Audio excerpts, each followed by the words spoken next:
Olá, boa tarde. Está no ar o Gazeta News, 22 de agosto de 2013. Manifestação em São Paulo. O Sindicato dos Metroviários e a Assembleia Nacional dos Estudantes Livres convoca o ato para discutir a questão do transporte na capital. Os manifestantes passaram a tarde concentrados em frente ao Teatro Municipal e agora caminham em direção à Câmara dos Vereadores, onde acontece uma audiência pública. Mais informações sobre este protesto você acompanha logo mais no Jornal da Gazeta. E amanhã, também em São Paulo, foi de protesto, só que de peroeiros. A manifestação dos peroeiros do transporte escolar gratuito começou por volta de 6h30 da manhã. A categoria se concentrou em diversos pontos da cidade. Eles saíram em carreata e passaram por importantes vias da cidade, como o Corredor Norte-Sul e a Avenida Paulista. Os peroeiros se deslocaram até o centro da cidade e fecharam o viaduto do Chá, em frente à prefeitura. Eles reivindicam melhorias salariais para a categoria e aumento do valor repassado pelo governo municipal. A prefeitura afirma que um reajuste já foi concedido em maio e que está trabalhando em uma proposta de reorganização do serviço para o ano que vem. 76 mil crianças são atendidas na capital paulista pelo transporte escolar gratuito. Acidente na Avenida Paulista. Estudante que atropelou e arrancou o braço de jovem não vai a júri popular. A decisão é da 12ª Vara de Direito Criminal do Tribunal de Justiça de São Paulo. Com isso, Alex Siuek vai responder pelo atropelamento em uma vara comum pelo crime de lesão corporal. A pena prevista para estes casos é de 2 a 8 anos de prisão.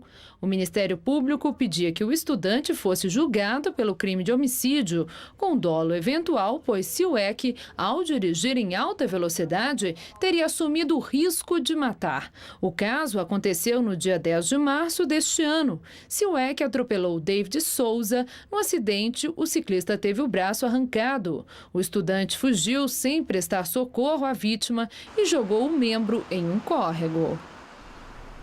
Crime na Brasilândia. A médica que cuidava de Marcelo Pesseguini, suspeito de matar a família e se suicidar no início do mês, afirma que doença não afetava o comportamento do garoto.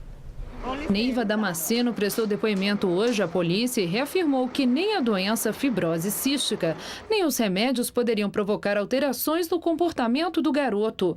A médica acompanhou o tratamento de Marcelo contra a doença desde a sua infância. O adolescente é apontado pelo DHPP como principal suspeito dos disparos que mataram seus pais, a avó e uma tia. Os crimes foram cometidos nas casas de um mesmo terreno onde todos moravam.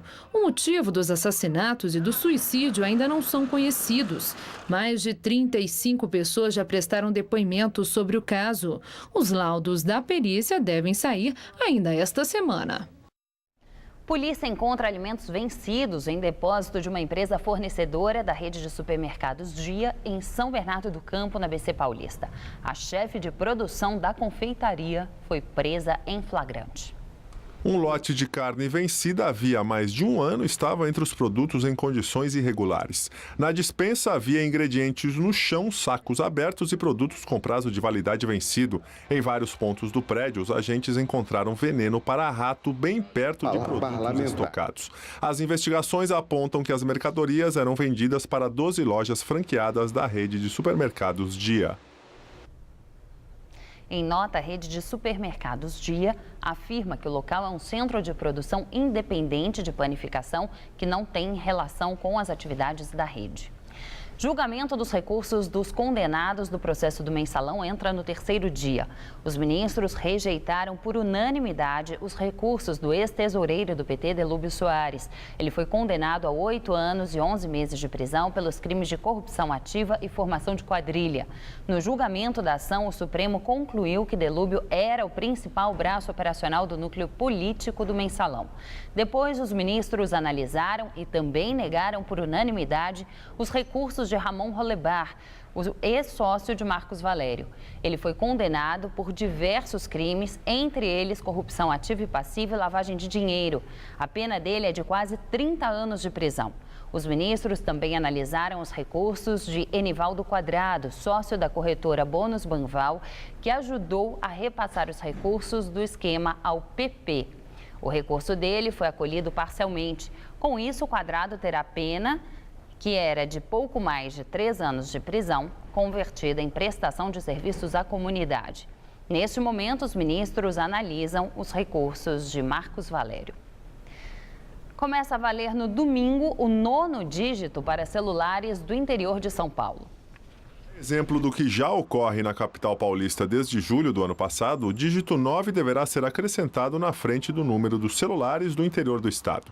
A medida tem como objetivo aumentar o número de combinações para atender ao crescimento da demanda pelo serviço de telefonia móvel. Somente no interior paulista, o 9º dígito aumenta a capacidade de combinações de 296 milhões para 720 milhões. Segundo a Anatel, as chamadas sem o 9º dígito serão completadas até o dia 3 de setembro.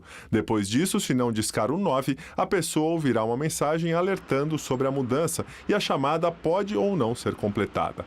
Até 2016, segundo a Anatel, todos os celulares do país terão o 9º dígito.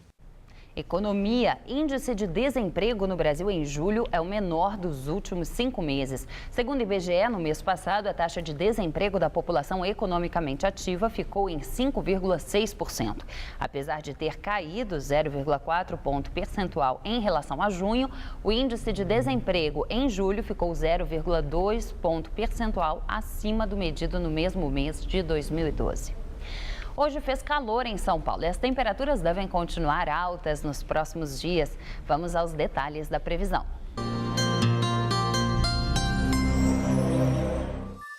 Em todo o estado de São Paulo, o calor segue intenso e não chove nesta sexta-feira.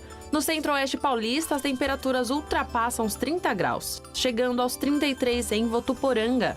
No centro-norte, as máximas também disparam, mas em Franca, os termômetros ficam em torno dos 27. E na faixa leste, uma fraca frente fria deixa o céu nublado, o que diminui um pouco as temperaturas. Máxima de 27 graus em Santos. Na capital, a sexta-feira fica ensolarada, mas com sol entre nuvens. Mínima de 16 e máxima de 27 graus. No final de semana, o calor continua intenso e não chove.